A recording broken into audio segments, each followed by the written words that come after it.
గారు భువనేశ్వరి గారు కానీ లేదంటే బ్రాహ్మణి గారు ఇప్పుడు ఇంటికే పరిమితం. ఇవాళ రోడ్డు ఎందుకు ఎక్కువ వచ్చింది మేడం? ఈరోజు నారా చంద్రబాబు నాయుడు గారు అన్యాయంగా అక్రమంగానే కక్ష సాధింపు అయితే కాదు. ఎందుకంటారంటే ఆయన అరెస్ట్ చేసింది ఆయన ఆ తండ్రిని అడ్డు పెట్టుకొని సూట్ కేసులు వెనకాతల సంపాదించింది. ఆ టైంలోనే 32 కేసులు 16 నెలలు జైలు శిక్ష అనుభవించింది కేవలం కాంగ్రెస్ వల్ల.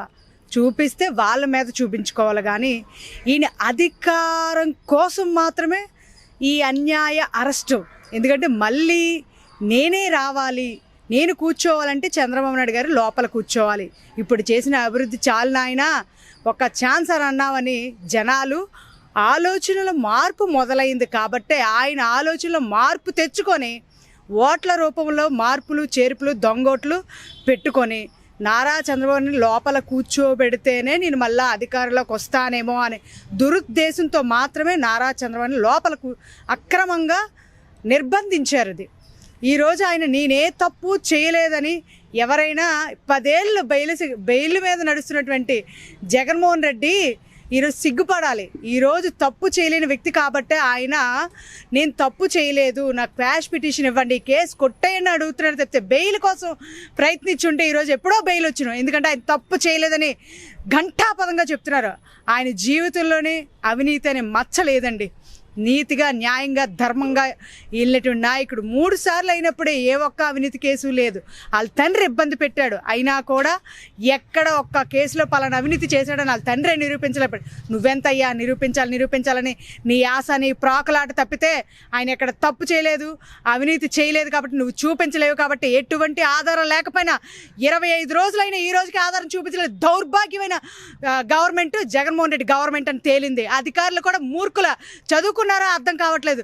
ఏవయ్యా ఆధారాలు ఏమైపోయాయి? స్కిల్ డెవలప్మెంట్, స్కిల్కి తేడా ఉంది. నువ్వు చంపడం నేర్చుకున్నావు, ఆయన స్కిల్స్ చూపించడం నేర్చుకున్నాడు. యువతకి భరోసా ఇచ్చాడు, యువతకు ఉద్యోగాలు ఇచ్చాడు, యువతకి ఒక స్కిల్ నేర్పించాడు, నైపుణ్యం చూపించాడు. అలాంటి యువత దేశాల మీద ఖండాంతరాలు దాటి బయటకు వస్తున్నాడంటే నారా చంద్రబాబు నాయుడు వ్యక్తిత్వం, నారా చంద్రబాబు నిదర్శనం అది. అటువంటి వ్యక్తి పైన అన్యాయంగా ఈరోజు ముద్ర వేయాలనే ముందు చూపుతో ఆలోచన లేకుండా ఆయన కూర్చోబెట్టావు. అలాంటి వ్యక్తి లోపల ఉండడంతో హెరిటేజ్కే ప్రాధాన్యత, వ్యాపారానికి ఇంటికే ప్రాధాన్యత చూపించినటువంటి ఒక ఇల్లాలు అయినటువంటి భువనేశ్వరమ్మ భూదేవి కన్నంత ఓపికతో, సహనముతో, ఓర్పుతో, నేర్పుతో ఆవిడ తన భర్త కోసం బయటకు వచ్చిందండి. రాజకీయంగా కోసం కాదు. తండ్రి రాజకీయంలో ఉన్నాడు, ముఖ్యమంత్రి చేశాడు. భర్త రాజకీయాల్లో ఉన్న ముఖ్యమంత్రి చేశారు. ఏ రోజు రోడ్డెక్కి ఒక్కనాడు కూడా రాజకీయ లబ్ధి కోసం తను బయటకు ఎక్కింది లేదు. అక్కడే తెలుస్తుందండి ఆ మహాతల్లి యొక్క గుణగణాలు. ఒక గొప్ప తండ్రి కూతురు, ఒక గొప్ప వ్యక్తికి భార్య. అది చాలండి భువనేశ్వరమ్మ గారికి. సీతమ్మ లాంటి భువనేశ్వరమ్మ రోడ్డు మీదకి వచ్చిందంటే అది ఎంత అన్యాయం అయ్యి ఉంటుందో ఆవిడ రోడ్డు మీదకి వచ్చిందే మనకు అర్థమై ఉంటుంది. బ్రాహ్మణి గారు ఆవిడ హెరిటేజ్కి, కుటుంబానికే ప్రాధాన్యత ఇచ్చింది. తన భర్త అడుగుజాడలో నడిచింది. ఏనాడు తన భర్త వెనకాతల రాజకీయంగా ఎప్పుడూ రాలేదు. కానీ ఈనాడు తన భర్త మామకి వచ్చిన కష్టాలను చూసి అత్త కోడలు ఇద్దరు బయటికి వచ్చారే తప్పితే ఏ రాజకీయ లబ్ధి కోసం కాదు. తన ప్రజల కోసం, ప్రజలు కాపాడుకోవాలి, ప్రజలకు అభివృద్ధి అందించాలి, ప్రజల సంక్షేమం అందించాలంటే చంద్రబాబు నాయుడు గారు, లోకేష్ గారు వస్తేనే ఈ రాష్ట్రం బాగుంటుందని బ్రాహ్మణి గారు కూడా బయటకు వచ్చారు. ఈరోజు ఒక మామని భర్తను కాపాడుకునే బాధ్యత బ్రాహ్మణి గారికి ఉంది. అలాగే ఒక భర్తని కొడుకుని కాపాడుకునే బాధ్యత, అలాగే ప్రజలు కాపాడుకునే బాధ్యత కూడా ఆ ఇద్దరు మహిళల పైన ఉంది. కాబట్టి ఈరోజు ఆ రాజకీయ లబ్ధి కోసం కాదు, ప్రజా లబ్ధి కోసం వాళ్ళు బయటకు వస్తున్నారు తప్పితే ఈ మూర్ఖుల్లాంటి మహిళలని చెప్పుకొని రోజా గారి రాజా వేషాలు వేస్తూ నేను ఒక మహిళని అని చెప్పుకొని నీచ నికృష్టంగా అందరి గురించి మాట్లాడుతుంది బ్రాహ్మణి గారు. ఏనాడైనా రోడ్డెక్కారా? మీలాంటి నీచమైన ఆడదానిది అసభ్యంగా నువ్వు చూపిస్తావు. ఆడదానిని ఉన్నతమైన గౌరవంలోకి ఆవిడ నడిపించింది. ఆవిడని చూస్తే చేతులెత్తి మొక్కలు నమస్కరించాలనుకున్నట్టే ప్రజలు ముందుకు వస్తుంటే ఈరోజు నిన్ను కూడా చూసి ఆడదేనా లేకపోతే రాజానా అని అడుగుతున్నారు. వాళ్ళందరూ చూడొక్కసారి మచ్చల ఆడవాళ్ళందరి మీద మచ్చేసేస్తుంటే నిజంగా ఇలాంటి జాతి కూడా ఆడజాతిలో పుట్టిందా అని అనిపించే విధంగా రోజా నడుచుకుంటుంది.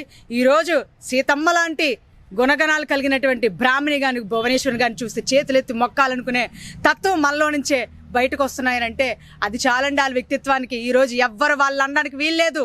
ఒక ఎన్టీఆర్ గారి కూతురుగా నారా చంద్రబాబుకి పతిగా సతిగా ఈరోజు ముందుకు నడుస్తున్నాడు. వాళ్ళు చూసి చేతులెత్తి మొక్కచ్చి తప్పితే ఏ ప్రజల్లో నుంచి కూడా వీళ్ళు క్యారెక్టర్ అసోసియేషన్ కానీ వీళ్ళు మంచి వాళ్ళు కాదు కానీ వీళ్ళు రాజకీయ లబ్ధి కోసం కానీ ముందుకు వస్తున్నారండి. ఎక్కడ ఒక్కలు అనలేదండి. అదండి చాలు. జాతికి ఇచ్చే విలువ, మహిళకిచ్చే విలువ బ్రాహ్మణి గారు, భువనేశ్వర్ గారు వన్ను తెచ్చారు ఈరోజు. కాబట్టి వాళ్ళని చూసి మహిళా లోకం అంతా ముందుకొచ్చి నారా చంద్రబాబు నాయుడు గారి గురించి రోడ్డు ఎక్కుతున్నారు. మహిళా మనులే ఎక్కువ ఎక్కుతున్నారు. చూడండి, అమరావతి రైతుల దగ్గర నుంచి, గుంటూరు దగ్గర నుంచి ఈరోజు విశాఖపట్నం వరకు మహిళ ఎందుకు రోడ్డుకి ఎక్కాలి? ఒక చంద్రబాబు నాయుడు గారు కోసమే ఎక్కుతున్నారు. ఎందుకంటే ఆయన అభివృద్ధి కానీ, సంక్షేమ ఫలాలు కానీ, ఆడవాళ్ళకి ఇచ్చే మర్యాద కానీ, డ్వాక్రా కానీ, ఆడవాళ్ళకి ఆర్థిక అభివృద్ధి కానీ వాళ్ళు సృష్టించారండి. ఆడవాళ్ళకి సమాన హక్కు కల్పించి ఈరోజు రాజకీయ నేపథ్యంలో ఒక ఉన్నతమైన స్థానం తెప్పించింది ఆయనండి. ఒక గౌరవప్రదమైన పదవులు ఇచ్చి మమ్మల్ని నీతిగా, నిజాయితీగా, సభ్యతగా, సంస్కారంగా నడుచుకోండి ఒక స్కూల్ లాంటి యంత్రాంగం లాంటిది తెలుగుదేశం పార్టీలు నడుస్తున్నాం. ఏ రోజు కూడా మేము పల్లెత్తి మాట ఎవరిని బూతులు కానీ, అసభ్యంగా కానీ ఏ ఆడదాన్ని అనలేదు. ఎక్కడ మేము అలాంటి పదజాలు కూడా వాడట్లేదు. ఆ విధంగా మేము మహిళగా వన్ని తెచ్చుకుంటే ఈరోజు ఇక్కడి నుంచి, ఈ స్కూల్లో నుంచే వెళ్ళి నిజంగా ఆ స్కూల్లోకి వెళ్తే అసభ్య స్కూల్ కాబట్టే ఈరోజు బూతులు, నీచరు, అశ్లీలతల గురించి కూడా మాట్లాడేసుకున్నారండి. బాడీ లాంగ్వేజ్ల గురించి మాట్లాడుకున్నారండి. ఈరోజు షేపుల గురించి మాట్లాడుకున్నారండి. నిజంగా నీచ నికృష్టమైన దౌర్భాగ్యమైన దేశంలోనే ఉన్నాము మనం. చెప్పండి, వీళ్ళు రాజకీయం అనంటే అసభ్యాలు, అశ్లీలత, అసెంబ్లీలో ఇలా కూడా ప్రవర్తించవచ్చని కొత్త అర్థాన్ని తీసుకొచ్చినటువంటి వైసీపీ పార్టీలో ఉన్నటువంటి మహిళ అని చెప్పుకున్నటువంటి రాజా వేషాలు వేస్తున్నటువంటి ఆడవాళ్ళ గురించి మాట్లాడితేనే నిజంగా ఎక్కడో కంపరం పుట్టుకొస్తుంది. ఇక్కడే బతుకున్నామా, చచ్చిపోతూ బాగున్నాను అనిపించే స్థాయికి తీసుకొచ్చేసారు ఈ ఆడమనులు అని చెప్పుకున్నటువంటి రాజా వేషాలు వేస్తున్నటువంటి. నిజంగా మీలో ఉన్నారు కదండి ఆడవాళ్ళు. ఒక్కొక్క జాతి గురించి మాట్లాడాలంటే అసహ్యం వేస్తుంది మాకే.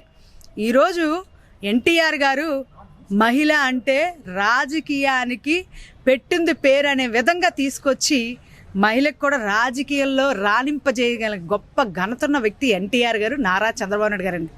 దళితులకు కూడా స్పీకర్ ఇచ్చారు తెలుసా అండి. మహిళకి అంత గౌరవం ఇచ్చారు. మా పార్టీలో ఉండి ఏ మహిళ అయినా ఎప్పుడైనా అసభ్యంగా, అశ్లీలతల గురించి ఇంకొక మహిళ గురించి మాట్లాడుంటే ఈరోజు ఈ రాజకీయ పార్టీకి నేను దూరంగా రాజీనామా చేసిపోతానండి. సవాల్ ఇస్తున్నాను నేనే. నా పార్టీలో ఉన్నటువంటి ఏ మహిళ అయినా, ఏ మహిళ గురించి అయినా అసభ్యంగా, నీచంగా, వల్గర్గా ఎక్కడైనా మాట్లాడినట్టు ఈ ఇన్నేళ్ల చరిత్రలో, 40 ఏళ్ళ రాజకీయ చరిత్రలో ఉన్న తెలుగుదేశం పార్టీలో ఎవరి గురించి అయినా క్యారెక్టర్ అసోసియేషన్ చేస్తే కనుక ఇప్పుడే మీరు రాజకీయాల దూరం అయిపోతాను నేనే.